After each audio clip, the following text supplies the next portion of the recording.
Une super production d'Hollywood, mais de Vaux-en-Velin. Des passionnés ont réussi à se procurer les costumes des deux héros des années 80 et ont réalisé leur propre film. À découvrir à la fin de ce journal. Deux héros de cinéma des années 80 de retour. Robocop et Predator sont même réunis à l'écran. Ce n'est pas la dernière production d'Hollywood, mais de Vaux-en-Velin. Des cinéastes amateurs et des passionnés ont réussi à se procurer les costumes des deux héros et ont réalisé leur film Robocop contre Predator. Julien Sauvadon et Patrick Perel. Robocop n'est pas mort et pour son retour, il a choisi Vaux-en-Velin. Tapis dans l'ombre, le Predator se prépare à attaquer. La lutte s'annonce sans merci.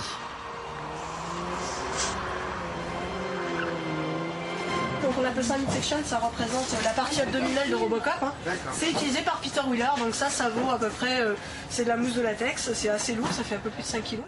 Ils sont cinéastes amateurs, collectionneurs de costumes de films ou simples spectateurs. Depuis 7 mois, ils se sont lancés dans une aventure un peu folle, redonner vie à Robocop et Predator, deux stars du cinéma d'action des années 80. Moi je suis fan depuis 20 ans, donc depuis la sortie du film. Et Julien Dumont, donc le réalisateur du film, me permet de vivre ce rêve. Oui, Robocop aussi est à la pointe de la technologie. C'est le vrai costume du film? Alors ça non, ça c'est une réplique qui a été faite à ma mesure, puisque moi je mesure 1m54, donc je suis le plus petit Robocop du monde. J'ai pris un après-midi spécialement pour le tournage. Non, je m'occupe de personnes âgées. Je travaille avec des personnes âgées. Pas déguisé en Predator? Non, pas du tout, non. C'est un peu les opposés, quoi. Là, il faut être violent. Avec les personnes âgées, il faut être très doux. Pour les besoins du film, la production a vu gros. De l'action, des explosions, des cascades supervisées par un professionnel, le tout réalisé bénévolement, le plus souvent avec les moyens du bord.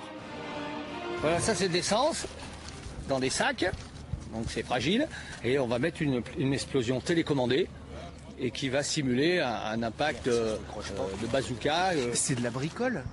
Ah non, c'est pas de la bricole, c'est tous ils font comme ça. Les gens ne nous prennent pas au sérieux souvent, enfin les gens se rendent pas compte. Et donc on a un peu du mal au niveau crédibilité on va dire, mais à partir de là, après quand ils voient les armures, ils voient les voitures, ça passe mieux tout de suite. C'est vraiment pour montrer aux gens que c'est possible de faire un film vraiment sans budget. 45 minutes du film sont déjà en boîte.